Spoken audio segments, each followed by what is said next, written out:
Seguimos con el tema 6 de comportamiento del consumidor, hablando de la percepción del consumidor. Los objetivos de este tema son comprender la dinámica sensorial de la percepción, aprender sobre los tres elementos de la percepción y entender los componentes de la formación de imágenes del consumidor y sus aplicaciones estratégicas. La percepción es el proceso mediante el cual un individuo selecciona, organiza e interpreta los estímulos para formarse una imagen significativa y coherente del mundo. La percepción básicamente lo que nos permite es identificar cómo vemos el mundo que nos rodea, cómo percibimos un estímulo. Puede ser percibido de manera muy diferente por distintas personas, el mismo estímulo. La sensación es la respuesta inmediata y directa a los órganos sensoriales frente a un estímulo. Un estímulo es un estímulo sensorial. Ejemplos de ellos tenemos los productos, los envases, las marcas, los comerciales.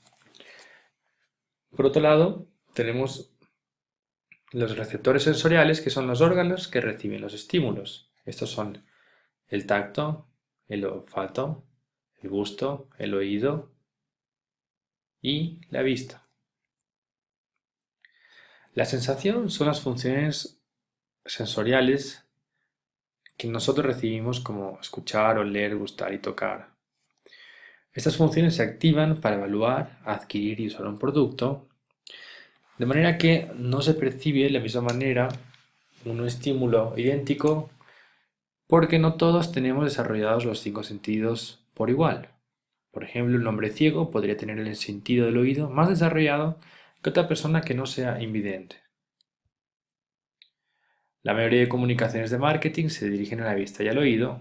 Sin embargo, el olfato y el tacto no están muy explorados y son una fuente de oportunidades de marketing. Aquí tenemos un ejemplo, la tienda la tienda Nespresso, Nespresso es una marca de cafés exclusiva de Nestlé que se vende únicamente en Estados Unidos y en Europa. Es como la versión deluxe de la cafetera Dolce Gusto. Y ellos, como se dirigen a un target de clase media alta y alta, con unos cafés exclusivos, las tiendas son auténticas boutiques donde se pueden desarrollar todos los sentidos a través de los estímulos. Hay una determinada iluminación, los colores destacan en función de lo que se pretende comunicar, el olor, hay un aroma que impregna siempre las boutiques en el olor a café. Mientras que por otro lado tenemos una campaña de nueces donde uno puede acercarse en una parada. Esto es una parada, aquí a la derecha tenemos una parada de bus con una publicidad donde uno se puede acercar e incluso sentir el calor de la nuez. Lo que trata de hacer el marketing es romper las barreras psicológicas que tenemos los consumidores para llegar a la mente del consumidor. ¿Y cómo se hace eso? A través del umbral absoluto. El umbral absoluto es el nivel más bajo en que un individuo puede experimentar una sensación. Es el punto en que una persona empieza a diferenciar entre algo y nada.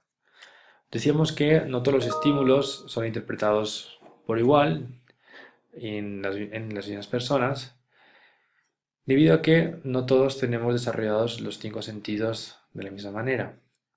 Incluso, bueno, el ejemplo de la persona ciega era un ejemplo muy drástico, pero personas que tenemos desarrollados los cinco sentidos también podemos tener diferencias a la hora de percibir ciertos estímulos. Por ejemplo, si vemos una valla en una carretera a lo lejos, probablemente si vamos en un auto junto a otras personas, puede ser que el piloto o la persona que esté delante vea la valla y la persona que está al lado no la vea, de manera que el umbral absoluto será diferente para la persona que lo ve de la persona que no lo ve. Cuando mayor sea el umbral absoluto, más adaptación sensorial tendremos y por tanto menos impacto tendrá el estímulo. La adaptación sensorial provoca que los consumidores lleguemos a acostumbrarnos a los anuncios de manera que estos dejen de ser percibidos. El reto está en generar anuncios que rompan esa adaptación sensorial que tenemos previamente configurada en nuestro cerebro.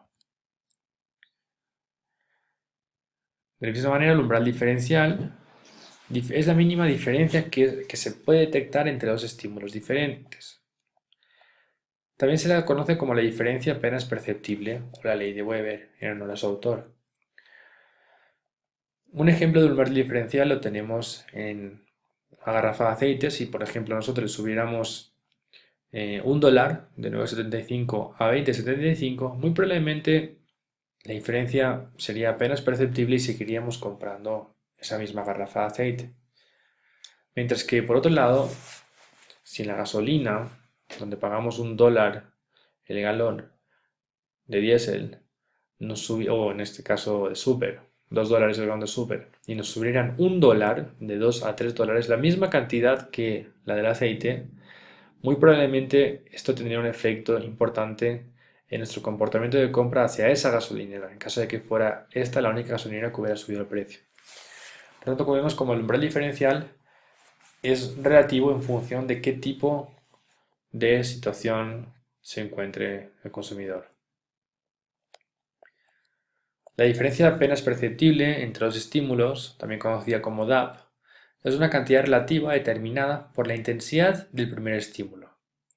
Cuanto mayor sea el estímulo inicial, mayor será la intensidad adicional necesaria para que un segundo estímulo se perciba como algo diferente. Esto, llevado al marketing, evita que los cambios negativos sean percibidos por los consumidores y permite destacar mejoras introducidas en los productos para que sean percibidos por los clientes. Vamos a ver un ejemplo. Aquí tenemos un producto Dixan, un detergente.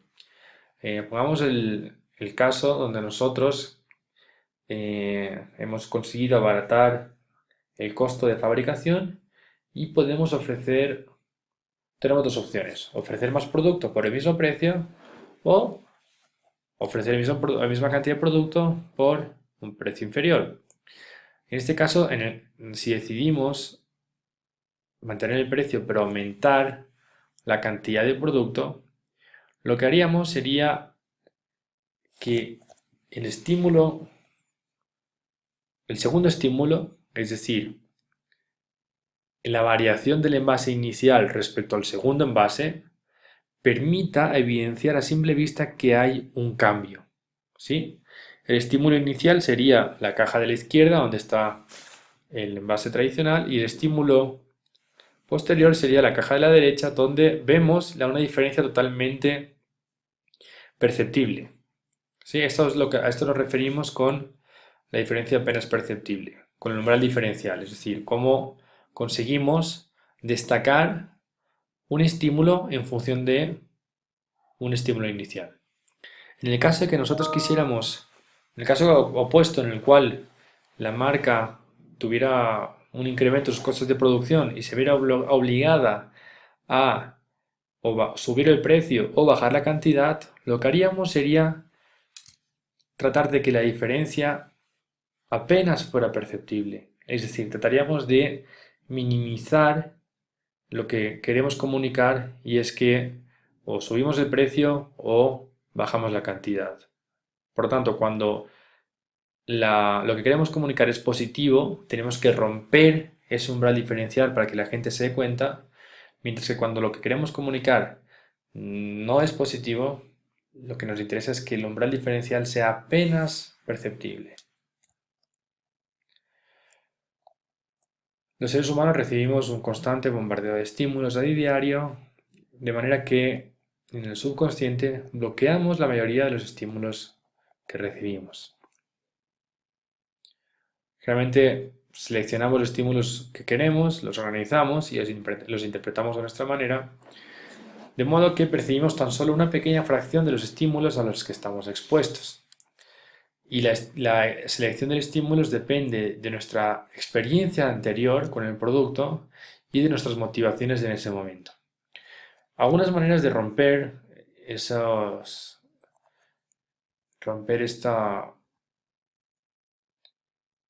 este bloqueo sensorial que nosotros nos imponemos automáticamente es a través del contraste. El contraste es uno de los atributos que más atraen la atención hacia un estímulo. Aquí se busca traspasar la pantalla del consumidor y contrastar con el ambiente. Tenemos un ejemplo aquí de contraste, es decir, totalmente, si aquí únicamente hubiera una valla publicitaria, posiblemente no nos fijaríamos, mientras que si conseguimos que la valla sea tan original que genere un contraste en el edificio, está alcanzando el objetivo de romper ese bloqueo sensorial que nosotros nos autofijamos. También las motivaciones, es decir, qué tan motivados estamos hacia una compra de cierto tipo de productos. Tenemos una conciencia más aguda hacia los estímulos que son convenientes con nuestras necesidades en cada momento, de manera que el proceso perceptual de un individuo se ajusta más estrechamente a los elementos del entorno que son más importantes para esa persona. La exposición selectiva consiste en tener mayor o menor aceptación dependiendo del tipo de mensajes, si son agradables o si son graciosos. Generalmente tenemos más aceptación hacia mensajes agradables y graciosos y solemos evitar aquellos que resultan dolorosos o amenazadores. Un ejemplo de este tipo de mensajes lo tenemos aquí.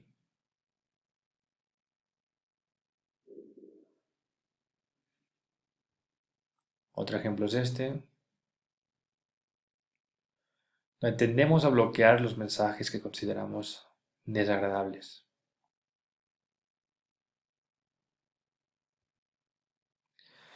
Cuando hablamos de atención selectiva, decimos que los consumidores tienen una conciencia agudizada de los estímulos que satisfacen sus necesidades e intereses.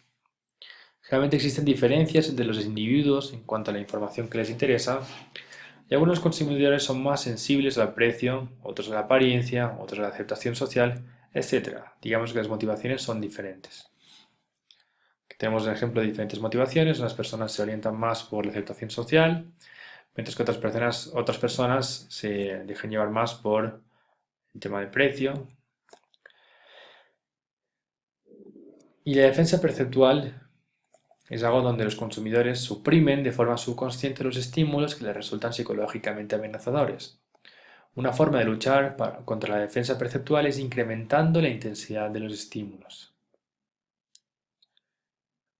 Aquí tenemos un ejemplo clarísimo de defensa perceptual. Aquí hay estudios de neuromarketing que demuestran que esta campaña no ha tenido el efecto esperado. ¿Por qué? Porque la mayoría de las personas que consumen tabaco lo que hacen es bloquear psicológicamente este tipo de imágenes. De manera que cuando se enfrentan a este estímulo, que es una imagen desagradable, que indica lo peligroso que es el tabaco, psicológicamente las personas fumadoras tienden a bloquear ese mensaje. Tienden a hacer lo que se llama la defensa perceptual. Es un bloqueo perceptual. Los consumidores se protegen de ser bombardeados con estímulos simplemente desconectándose. Obstruyen el acceso a ese estímulo para evitar que lleguen a su mente y es un mecanismo de autoprotección. También las personas pueden decidir bloquear los estímulos. Aquí tenemos un ejemplo clarísimo de Spotify. Mediante un pago de 9,99 al mes, tú puedes automáticamente bloquear los estímulos relacionados con publicidad que a ti no te afectan.